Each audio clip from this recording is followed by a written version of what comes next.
she'd scoffed. "Lise, wasn't that nice of Destry to loan you something?" Dad urged. "And to offer to take you along to the party?" Sure," I mumbled, my cheeks flushing. "Thanks, Destry." It was what he and Gail expected me to say. Last night, I'd overheard Dad and Gail telling Destry she had to bring me along. "Lise doesn't know anyone here yet," Dad had whispered while I'd eavesdropped from the kitchen. "It would be a wonderful way to make her feel welcome." "But she's a year younger than I am," Destry had complained. "Freshmen don't hang out with 8th graders." "At this party they do," Gail had said firmly.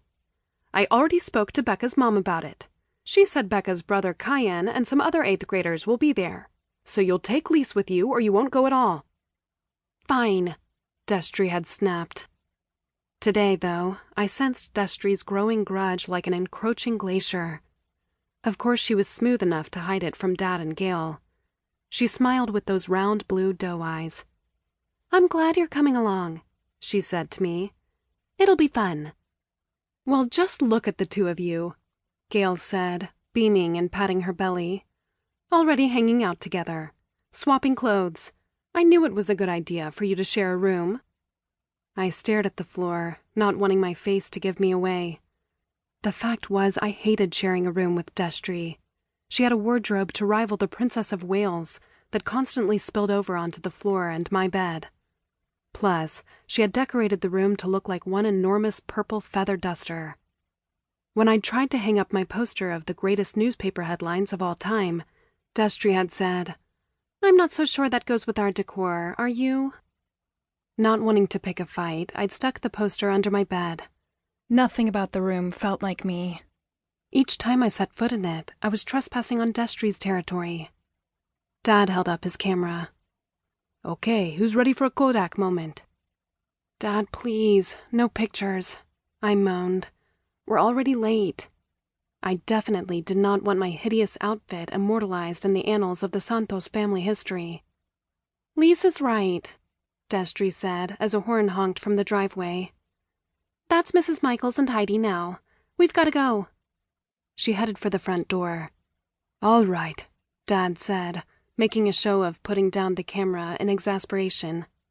He kissed me on the forehead. "Have fun. I'll see you in a few hours."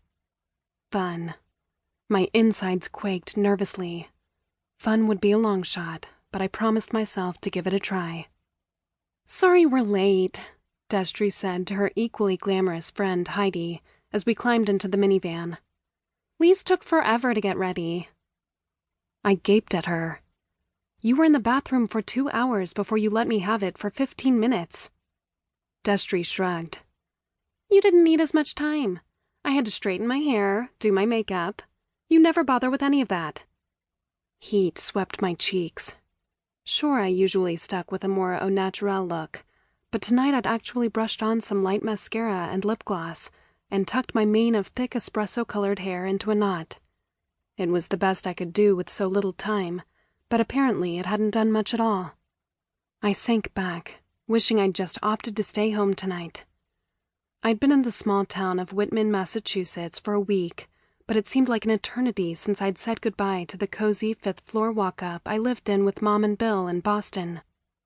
My life had been going along perfectly. I was a mostly A student, editor-in-chief of the school paper, and I had a close-knit circle of friends I'd grown up with in the city. I'd even been glad when Mom married Bill a few months ago. I liked him, he loved Mom, and I loved seeing her so happy. It had been working out great, until Bill took a 6-month work assignment in Switzerland, and Mom decided to go with him. "It'll be fine," Mom had told me as I tried not to cry. "Your dad's been wanting to spend more time with you anyway. You can live with him this spring, finish out the school year, and then visit us in Switzerland for the summer." Part of me had wanted to move to Switzerland with Mom and Bill. I'd always lived with Mom, and I barely knew Dad's new family. Before he remarried, he used to come into Boston every other weekend to see me, and during baseball season, we'd gone to almost every Red Sox game together. But since he married Gail, I hadn't seen as much of him.